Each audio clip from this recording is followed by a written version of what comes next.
There is a question people rarely ask directly, even though it quietly shapes almost every relationship they'll ever have.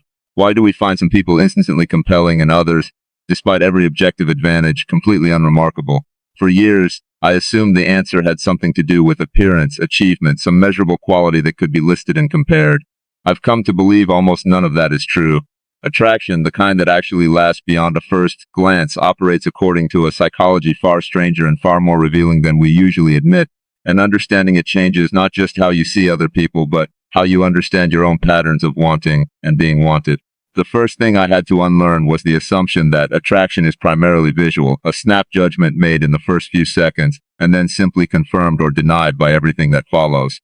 Physical appearance certainly plays some role, particularly in initial notice, but it explains far less than most people assume about why attraction actually deepens or fades over time. I've watched people become far more compelling the longer I knew them, their features somehow shifting in my perception as I learned more about who they were underneath the surface. I've also watched initially striking people become almost invisible to me once their personality revealed itself as flat, self-centered, or dishonest.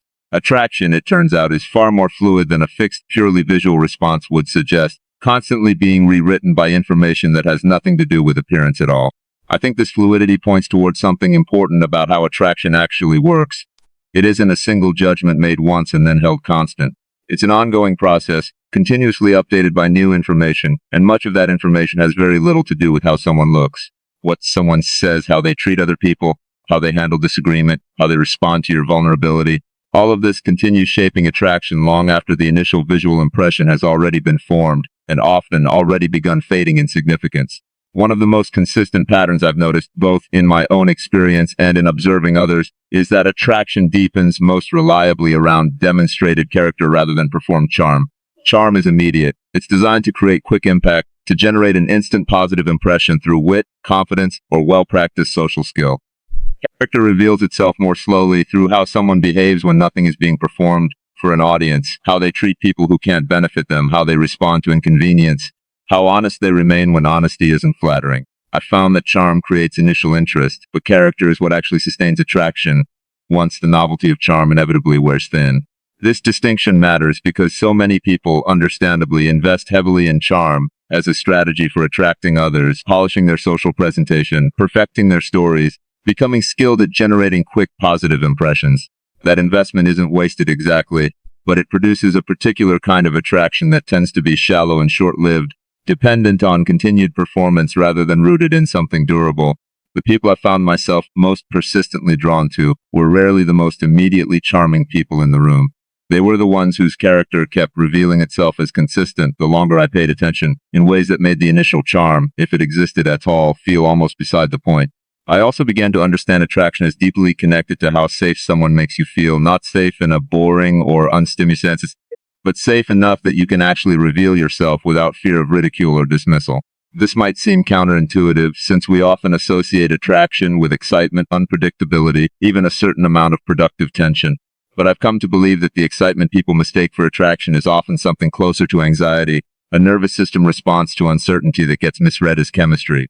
Real attraction, the kind that deepens rather than exhausts you, tends to emerge from a different combination entirely: genuine excitement paired with genuine safety, rather than excitement generated by uncertainty about whether you'll be accepted or rejected. I had personally confused these two experiences for a long time, mistaking anxious uncertainty for romantic intensity, drawn repeatedly toward people whose unpredictability kept me slightly off balance, interpreting that imbalance as evidence of a powerful connection. It took considerable self-examination to understand that what I was actually experiencing was closer to a stress response than genuine attraction, my nervous system interpreting uncertainty as significance, simply because uncertainty demands more attention than stability does. Real attraction, once I learned to recognize it more accurately, felt calmer than I expected, less like a roller coaster and more like a steady pull towards someone whose presence consistently felt like relief rather than tension. This reframing changed how I understood a specific psychological phenomenon that shapes attraction more than most people realize: the role of intermittent reinforcement. Psychologically, unpredictable rewards create stronger behavioral reinforcement than consistent ones, a principle well documented in behavioral psychology and unfortunately well suited to explaining why inconsistent, emotionally unavailable people often generate such intense, persistent attraction. When someone is warm unpredictably, when affection arrives inconsistently rather than reliably, the uncertainty itself becomes a hook. keeping attention locked on the possibility of the next reward rather than settling into the security that would normally allow attraction to develop into something calmer and more sustainable. Understanding this mechanism helped me recognize why some of the most intense attractions I'd experienced in my life had actually been the least healthy, built not on genuine compatibility but on a psychological trap that mimicked the sensations of deep connection while actually being closer to a compulsion. Once I understood the difference, I began deliberately examining whether my attraction towards someone was rooted in consistent, reliable positive experiences with them, or whether it was being artificially amplified by uncertainty about whether their warmth would continue. That distinction became one of the most useful psychological tools I've ever developed for evaluating whether a given attraction was actually worth pursuing. Another dimension of attraction I had underestimated for years involves the specific power of being truly seen. I don't mean simply being noticed, but the experience of having someone accurately perceive something true about you that you hadn't necessarily articulated yourself, some pattern in how you think, some quality in how you handle difficulty, some part of your personality that usually goes unrecognized by people who only interact with your surface presentation. When someone demonstrates that kind of accurate perception, something shifts in how attracted you feel toward them, almost regardless of other factors, because being genuinely understood satisfies a need most people carry quietly and rarely have met. I noticed this pattern clearly in my own experiences, finding myself far more drawn to people who made specific, accurate observations about who I was than to people who simply offered generic compliments or flattery. Flattery, however pleasant, doesn't require any real understanding of the specific person receiving it. It could be offered to almost anyone with minor adjustments. Accurate perception, by contrast, requires genuine attention, genuine curiosity about who someone actually is beneath their social presentation, and that attention, once someone demonstrates it convincingly, creates an attraction that generic charm simply cannot replicate.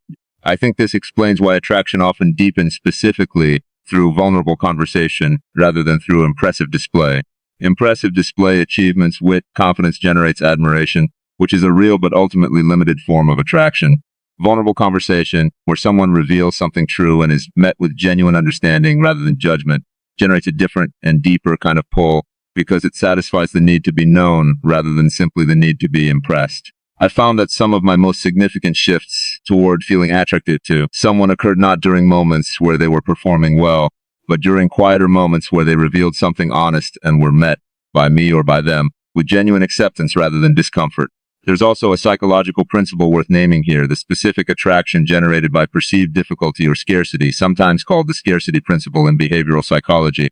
Things that seem harder to obtain often seem more valuable, regardless of their actual intrinsic worth, and this principle applies to attraction just as readily as it applies to material goods. Someone who seems selectively available, who doesn't offer their attention indiscriminately to everyone, often generates more attraction than someone who is uniformly warm and available to anyone who shows interest. This isn't necessarily about playing games or deliberately withholding affection strategically.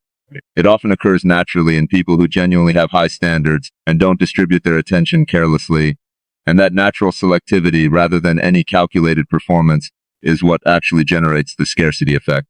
I had to distinguish carefully between genuine selectivity, rooted in someone's actual standards and self-respect, and manufactured scarcity, deliberately performed to manipulate attraction through calculated unavailability. The former tends to produce healthy, sustainable attraction, built on genuine respect for someone who clearly knows their own worth. The latter tends to produce exactly the kind of anxious, intermittent reinforcement-driven attraction I described earlier. Intense but ultimately unstable, built on manipulation rather than authentic character. Learning to recognize this distinction protected me from confusing manufactured unavailability with genuine, admirable selectivity. Two things that can look remarkably similar from the outside, but operate according to entirely different psychological mechanisms.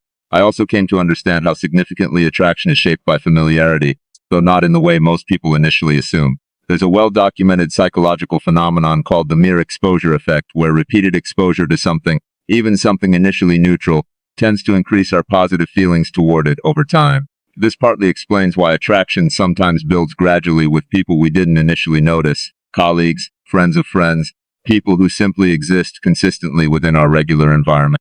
Their consistent presence over time builds a kind of comfort and familiarity that eventually translates into genuine attraction, even without any single dramatic moment of realization.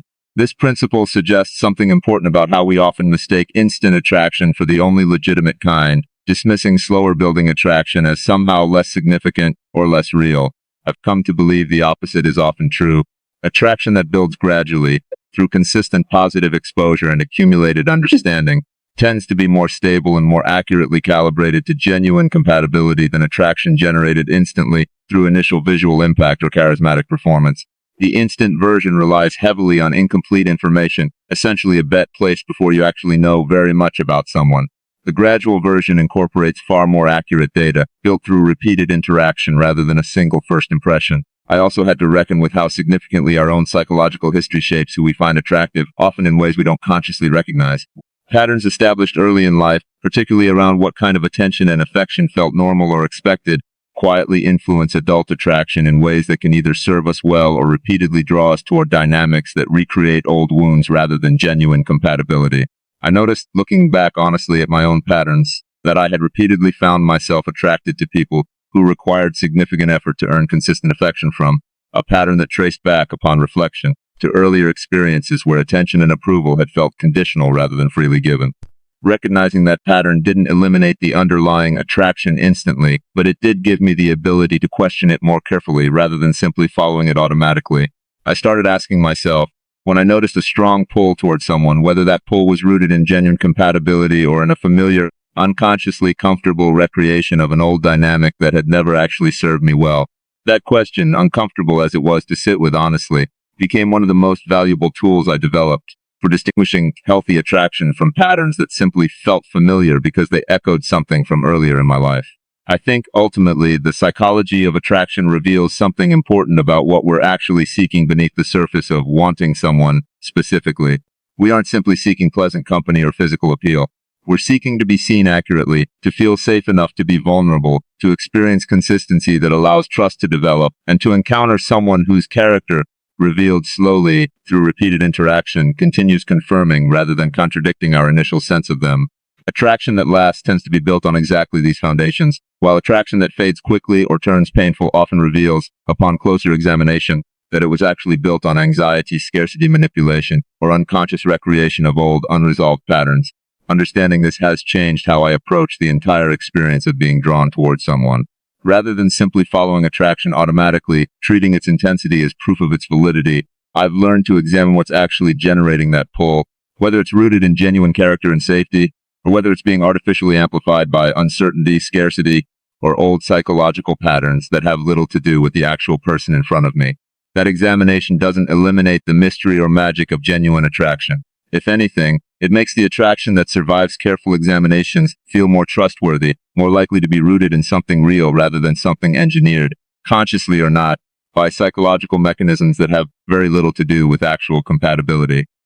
There is another dimension of attraction I hadn't considered carefully until much later, and it involves the specific role that laughter and shared humor play in deepening a connection beyond what more serious conversation can achieve on its own. I noticed, looking back across the people I felt most drawn to, that a particular kind of easy, unforced humor consistently appeared, not performed jokes designed to impress, but a genuine, spontaneous playfulness that emerged naturally once real comfort had been established. That specific quality of humor, relaxed rather than performed, revealed something about a person's actual temperament that more serious conversation often couldn't access on its own. I think this matters because humor, more than almost any other social behavior, is difficult to fake convincingly over time. Someone can perform seriousness, thoughtfulness, even vulnerability with enough social skill to seem convincing for a while. Genuine, spontaneous humor is harder to sustain artificially because it requires actual mental agility and authentic comfort in the moment rather than a rehearsed performance. When I found myself genuinely laughing with someone, not at a joke they had clearly prepared in advance, but at something that emerged naturally from the flow of conversation, that shared laughter created a particular kind of bonding that felt different from any other form of connection, lighter but somehow equally significant. I also began to notice how attraction shifts depending on how someone handles being wrong. This might seem like an unusual criterion to associate with attraction, but I've come to believe it's one of the more reliable indicators of long-term compatibility. People who respond to being corrected or shown to be mistaken with defensiveness, deflection, or subtle hostility reveal something important about how difficult future disagreements within a relationship might become. People who respond to being wrong with genuine curiosity, willingness to update their view, even a bit of self-deprecating humor about the mistake, reveal a kind of security that makes deeper intimacy feel considerably safer to pursue. I started paying much closer attention to this dynamic specifically because I had in the past found myself drawn toward people who handled being wrong poorly, mistaking their confidence, which often masked a deep discomfort with being challenged, for genuine self-assuredness. Over time, I learned to distinguish between confidence that remains stable under challenge and confidence that is actually a defense mechanism, brittle, and quick to crack the moment it's tested. Attraction toward the second kind of confidence tends to fade quickly once the brittleness reveals itself, while attraction toward the first kind tends to deepen, because genuine security under challenge signals a person capable of handling the inevitable disagreements that any real relationship eventually requires. Another pattern I noticed involves how attraction is shaped by someone's relationship with their own emotions, specifically whether they seem capable of experiencing a full emotional range without either suppressing it entirely or becoming overwhelmed by it. People who present as constantly composed, never visibly affected by anything, often initially seem attractive because that composure can resemble strength. Over time, though, I found that this kind of constant composure often creates a subtle sense of distance, an inability to fully connect with someone who never allows themselves to be visibly moved by anything. Conversely, people who seem consumed by every emotional fluctuation, unable to regulate their reactions, tend to create a different but equally significant barrier to sustained attraction, because their intensity, while initially compelling, often becomes exhausting to be consistently around. The people I found myself most persistently attracted to occupied a middle space between these two extremes, visibly capable of genuine emotion, comfortable expressing it appropriately, but not overwhelmed or destabilized by it. That emotional range, present but regulated, created a sense that I could trust them both with my own difficult emotions and with the ordinary unpredictability of shared life, without worrying that either extreme, cold detachment or overwhelming volatility would eventually undermine the relationship's stability.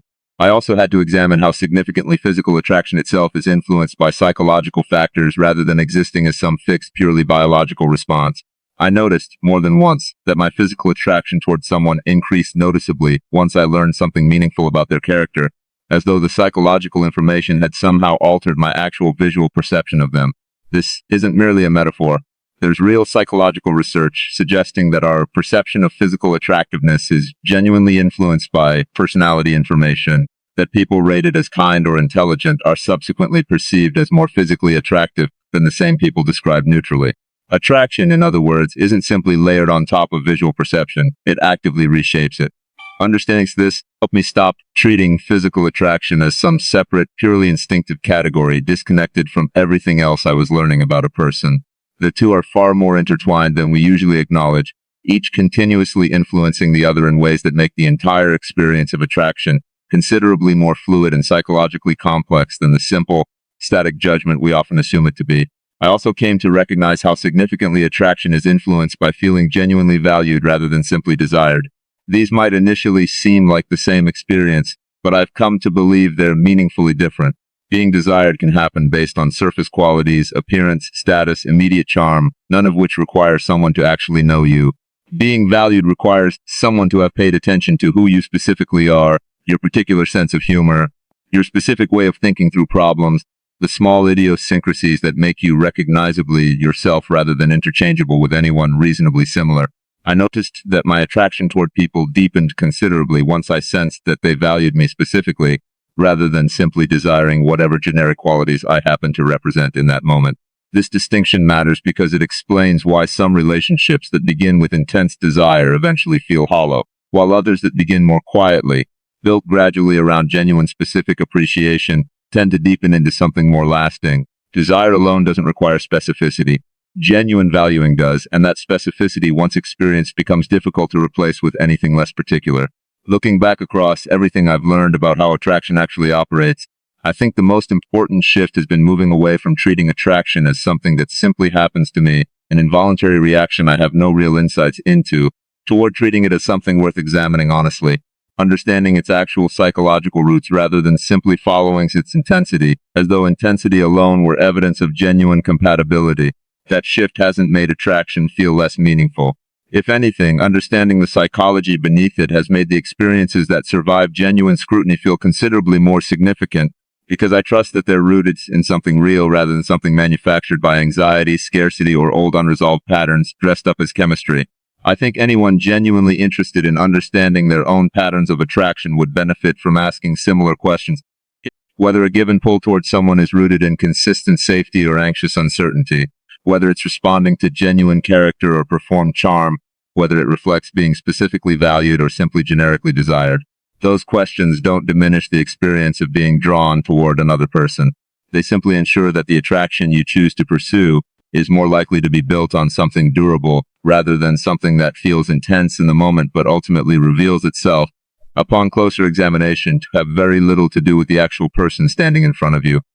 I think there's also something worth saying about how this understanding changes the way you offer yourself to be found attractive, not just how you evaluate attraction toward others. Once I understood how much genuine attraction depends on safety, consistency, and specific accurate attention rather than performance or manufactured scarcity, I started approaching my own presence differently. I stopped trying to seem impressive in the ways I once thought mattered most: curated stories, quick wit, constant visible confidence, and started focusing instead on being genuinely consistent, genuinely attentive to the people in front of me, genuinely willing to be seen accurately rather than only in flattering fragments. That shift didn't make me less attractive to the people worth being attractive to. If anything, it made whatever attraction I did generate feel more solid, built on something that could actually hold weight over time, rather than something dependent on maintaining a performance indefinitely. I stopped worrying as much about generating instant impact and started trusting that the kind of connection I actually wanted required time, consistency, and genuine character to fully reveal itself, both in myself and in anyone I hope to be drawn toward. I think that's ultimately the most useful thing this understanding of attraction has given me. Not a formula for becoming irresistible, but a way of recognizing which pulls toward other people are actually worth trusting, and which ones are worth examining more carefully before following. Attraction will probably always retain some element of mystery, some part that resists full psychological explanation, but understanding as much of it as we can, rather than simply surrendering to its intensity without question, gives us a far better chance of building the kind of connection that actually lasts, rather than repeatedly chasing the kind that only feels significant in the moment before quietly, predictably fading away.